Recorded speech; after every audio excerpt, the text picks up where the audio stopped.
Hello friends, welcome to बेटार life. आज मेदु बड़ा रेसिपी লৈ আহিছো। তেতিয়া হলে আহকচোন দেৰি নকৰি ৰেচিপিটো আৰম্ভ কৰো।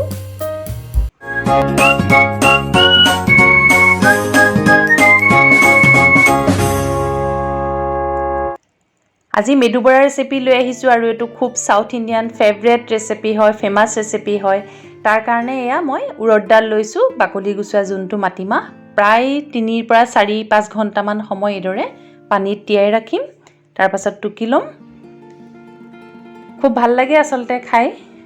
আজি হে ভাবিলো যেহেতু বনাম আপোনালোকৰ লগৰ ৰেচিপিটো শেয়াৰ কৰো। আজি হিমান্তই বনাইছে, মোৰ হাজবেণ্ড হিমান্তই বনাইছে। এয়া ইতিমধ্যে চাও প্ৰায় 5 ঘণ্টা মান হৈ গৈছে। আমি মাটিমাহখিনি এদৰে তিয়াই ৰাখা। এতিয়া এদৰে এটা মিক্সি জাৰত লৈছো। এইখিনি মিহিকৈ এটা পেষ্ট প্ৰস্তুত কৰি লম, যেহেতু এটা বেটাৰ বনাই লব লাগিব। এয়া ইয়াত ধুনীয়াকৈ মই মিহিকৈ এদৰে পিচি লৈছো। এটা বাউল লৈছো, বাউলতে এয়া পেষ্টখিনি মাটিমাহৰ উলিয়াই লৈছো। আসলতে মেদু বড়া খাই খুব ভাল লাগে, খুব ফেমাস ৰেচিপি হয়। এটো সাউথ ইন্ডিয়ান ফেমাস ৰেচিপি, খাইও খুব ভাল লাগে। নাৰিকলৰ চাটনি এদৰে বিভিন্ন ধৰণৰ চাটনিৰ লগত খাব পাৰিব। এয়া ইতিমধ্যে বেটাৰটো প্ৰস্তুত হৈ গৈছে। তাতে মিহিকৈ কাটি লোৱা পিয়াজ দিছো আৰু কাৰি পাত্তা দিম, নৰসিংহ পাত মিহি মিহিকৈ কাটি লোৱা নৰসিংহ পাত দিছো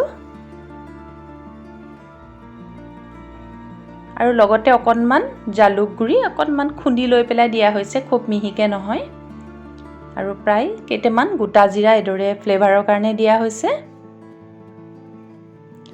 লগতে হিচাপ অনুসৰি নিমখ দি দিছো।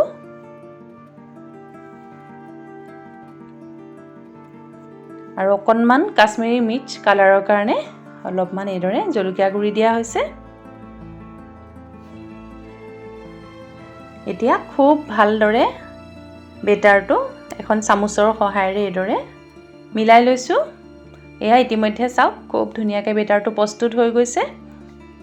আৰু ইয়াতে অকনমান পিঠাগুৰি ব্যৱহাৰ কৰিছো। এটো কমপ্লিটলি অপচনেল হয়। আসলতে অকনমান মচমচিয়া হয়, এদৰে পিঠাগুৰি দিলে বেছি ভাল লাগে। সেই কাৰণে ইয়াত প্ৰায় 2-3 চামুচ মান পিঠাগুৰি মিলাই দিয়া হৈছে।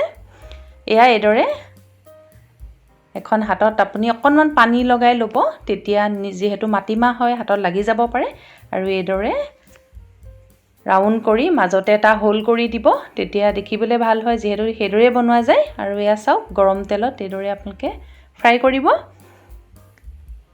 আৰু গেছৰ ফ্লেমটো অলপমান কমাই ৰাখিব, নহলে ভিতৰৰ পৰা নিসিজিব পাৰে, জ্বলি যাব পাৰে।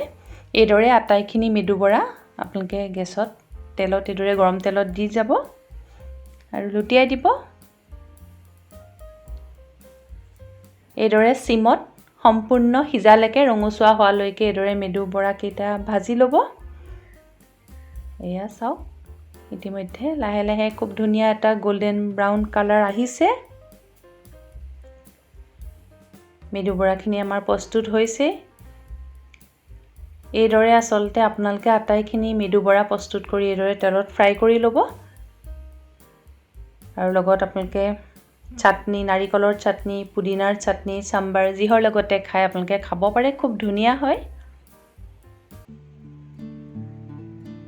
এয়া ইতিমধ্যে চাওক খুব ধুনীয়াকৈ কালাৰ আহিছে। ইতিমধ্যে মেদু বড়া কেইটা ফুলিও গৈছে।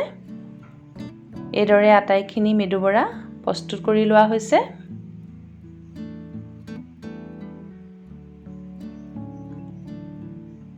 আপোনালোকে এইদৰে বনাই খাই চাব, খুব ভাল লাগে।